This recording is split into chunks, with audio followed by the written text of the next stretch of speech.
이 나스닥 장기 추세를 이제 본격적으로 깨고 있죠. 지금 어차피 이제 조심할 수밖에 없는 시기가 된 것 같습니다.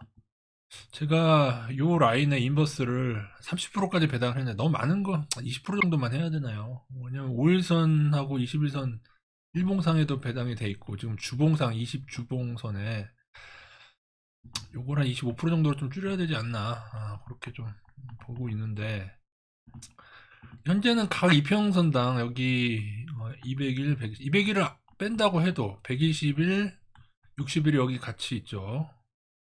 요거 아무리 작게 쳐도 두 개 합쳐서 10에서 15%는 돼야 되거든요. 그죠? 그러면 아까 주봉상 25%, 그죠? 그리고 15%, 그럼 이미 40%죠. 거기다 21선에다가 원래는 20%가량 배당을 했는데 이제 여기에 좀 많이 들어가니까 이걸 좀 줄여야겠죠. 그래서 15%라고 하면은 지금 얼마 들어가야 됩니까? 지금 다시금 55%까지는 늘려야 됩니다. 좀 적게 배당을 하더라도 적게 배당하는 겁니다. 많이 배당하게 되면 이것도 또한 60%. 그래서 지금 45%까지 줄인 다음에 45%까지 좀 빠르게 줄인 이유는 아래 꼬리가 달렸었는데 선물상 나스닥 100 선물상 지금 뭐 자세한 설명 안 드리겠습니다. 아래 꼬리라는 게 있습니다. 그래서 아래로 떨어지는 듯 하다가 감아 올렸는데 금요일 날은 윗꼬리가 달렸습니다. 그러니까 이거는 이제 다시 도로합이 타버리 된 거예요. 그래서 다시 일단 55%까지 늘려야 되는데 아니면 이걸 30%로 보면 한 60%까지 늘리는 게 맞을 수도 있습니다. 그래서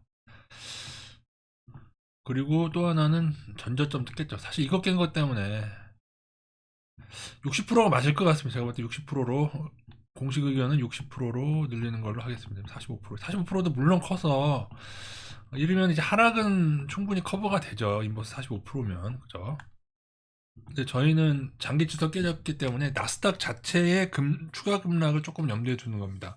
근데 늘 저희가 생각해야 될 게 깰 듯 하다가 다시 회복하는 거. 그래서 목요일 날 사실은 이게 이 라인까지 회복했기 때문에 제가 인버스를 좀 빠르게 많이 줄인 겁니다. 여러 가지 고려해서. 근데 그게 좀 또 한 번 더 헷갈리게 하려고 얘네들이 이러고 있는 것 같은데. 근데 이 얘기는 다시금 이 라인을 회복하게 되면 보시다시피 여기를 깰 듯이 하다가 반등하는 거 보이시죠? 여기도 깰 듯이 하다가 반등하는 거 보셔야 되고 반등이 이렇게 깰 듯이 하다가 안 나오게 되면 훅 떨어지는 수 있는 구간입니다. 이게 위에서 여기 이쯤에서 그랬지 않습니까? 훅 떨어졌지 않습니까? 게다가 이 라인을 몇 번인가 지지 테스트를 세 번인가 했는데 깼기 때문에 사실은 정석적으로는 인버스를 많이 가져가는 게 이게 맞습니다, 여러분. 이게 제가 예전에 카카오 설명드릴 때 말씀드렸죠. 여기는 늘 전저점을 끊어라. 그죠? 늘 끊어야 된다. 아무리 반등이 많아도 몇 번이 구간에 깨지면 끊는 겁니다. 이 이후에는 이제 뭐 더 떨어지기 쉽지만 그래도 만약에 똑같은 현상이 이러면 이렇게 끊는 거거든요. 이게 전저점 손절의 기본이거든요. 하락을 볼 때. 제가 예전에 카카오랑 하이닉스 설명할 때 많이 설명드렸죠. 나스닥도 사실은 마찬가지라는 거죠. 여기서도 그랬고, 그죠, 하나. 여기는 이제 깨는 듯 감아 올렸고, 그죠. 여기가 안 되면 그 아랫단을 기준으로. 근데 지금은 깨고 다시 감아 올리고, 그걸 반복하고 있죠. 여기도 감아 올리고. 근데 여기가 이제 깼는데, 늘 감아 올려서 한번 아래로 칠 때가 되지 않았나 싶기도 합니다만, 근데 지금이 조금 개인들이 완전 금리 인상도 없고 예를 들어서 완전히 개인들에서 상방 분위기고 하면은 조금 더 하방을 더 크게 못했는데 근데 조금은 애매한 게 지금은 또 하방을 치는 개인들도 저희들처럼 조금 꽤 있다는 거죠. 그죠? 그래서 조심하는 개인들도 꽤 있을 거기 때문에 금리 인상으로 인해서 그것 때문에 조금은 앞으로도 좀 더 헷갈리게 하거나 횡보할 가능성도 염두에는 두도록 하겠습니다. 근데 얘네들도 이제 횡보하다가 개인들이 방향성이 안 잡히면 위로든 아래로든 크게 한번 흔들거든요. 그래서 어쨌든 정석대로는 지금 인버스 상당히 조심하고 있는 게 맞을 것 같습니다. 지금 10년 추세가 나왔기 때문에 인버스 일단은 근데 아니면 이렇게 하시면 될 것 같아요. 오전장에 55% 정도를 보시고 오전장까지 45에서 55%로 인버스를 늘리시고 인버스를 제외한 금액은 국내 주식을 투자하는 겁니다. 인버스 55%라는 것은 45%는 국내 주식을 투자한다는 의미가 되겠습니다.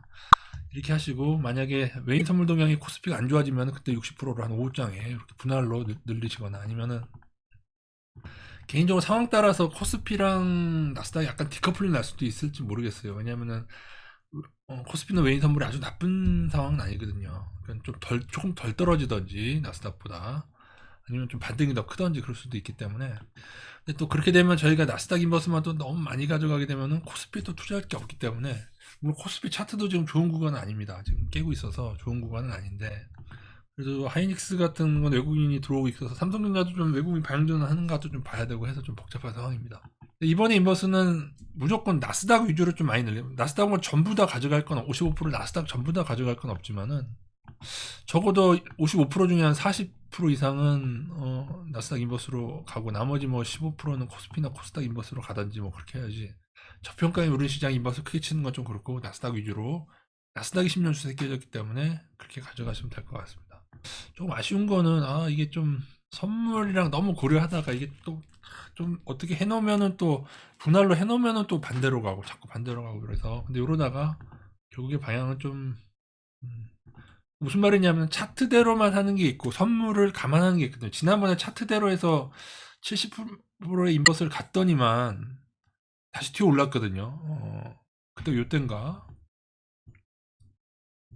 그래도 일단 차트가 우선이니까 매우 천천히 했는데, 또 그걸 조금 줄이니까 또 떨어지고 막 그렇게 해서 조금 약간 단기적인 아다리는 조금 안 맞고 있습니다만, 어차피 지금 45% 이상 인버스는 유지하고 있는 상태에서 떨어지는 거기 때문에, 여러분 다른 어떤 투자자들보다 여러분이 견딜만 하시다는 거는 아시고 하시면 될 것 같습니다.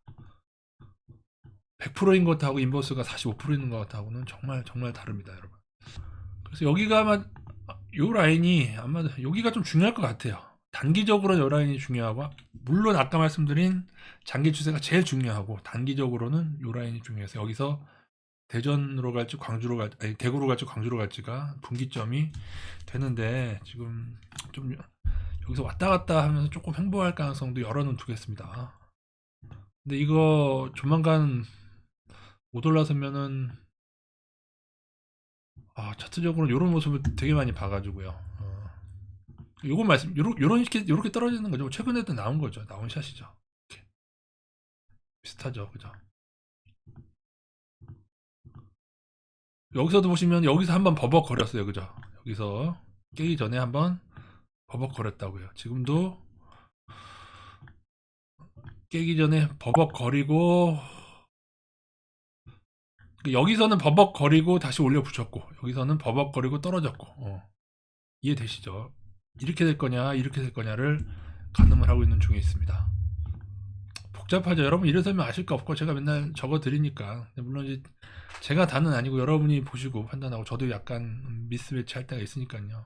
근데 제가 볼 때 폭락장에서 제일 중요한 것은 이 라인들 있지 않습니까? 이 라인들을 회복하지 못했는데 섣부르게 달려들었다가 당하는 경우를 제가 좀 많이 봤었어요. 이전에 2008년 폭락 때도 그렇고. 그러니까는 이 200일선까지는 아니더라도 60일선, 120일선 요 라인을 회복하기 전까지는 그래도 어느 정도 10에서 20% 최소한의 그런 인버스는 끼고 가는 게 사실은 맞을 것 같습니다. 약간 의아하신 경우도 있죠. 왜냐하면 예전에는 떨어지다가 5일선 회복하면은, 여기서 5일선 회복하면은 인버스를 확 줄였는데, 왜 이번에는 목요일날 5일선 회복했는데 인버스를 확 안 줄였습니까? 차이는 장기 추세 위쪽이냐 장기 추세 아래쪽이냐. 그리고 보통 1차 하락은 반등이 꽤 나오는데, 이 아랫단에서 오히려 더 크게 떨어지는 경우를 많이 봐가지고 그런 거기 때문에, 여러분이 저희 경험적인 것을 조금 뭐 그렇다 정도로 보시면 됩니다. 물론 이게 저도 틀리는 경우가 있죠. 그래서 본격 반등이 여기서 나올 수도 있지만은 좀 더 아랫단에서 나올 수도 있다, 그렇게 보여집니다. 사실 지금 이 금리 인상이 없이 이렇게 떨어지는 건 사실 더 좋거든요. 개인들이 그러면 상방으로 겁나게 달려들 텐데, 그러면은 오히려 외인 선물놀이가 하방으로 갈 텐데. 근데 모르겠습니다. 이제 하도 많이 이제 개인들이 매수를 해놔가지고 이제 선물 시장보다는 어떤 개인들의 현물 때문에 좌지우지 되는 것도 아닌가, 또 넘어가는 것도 봐야 되는데, 그걸 알 수 있는 길은 없습니다. 설명이 되셨나 모르겠네요. 일단 인버스 오전장 55%, 외인 선물 매도 코스피 나오면은 오후장에 60%로 맞추면서 월요일 넘어가도록 하고요. 선물 동향이 예를 들어 굉장히 안 좋다 그러면 저는 70%로 맞출 예정입니다. 지금은 차트적으로는 70%를 맞춰도 크게 뭐 이상은 없는 시점이죠. 장기 추세 깨졌고 하단 깨졌고, 근데 조금 다시 감아 올리는 거를 보면서 약간 분할로 가고 있다, 그렇게 보시면 될 것 같습니다.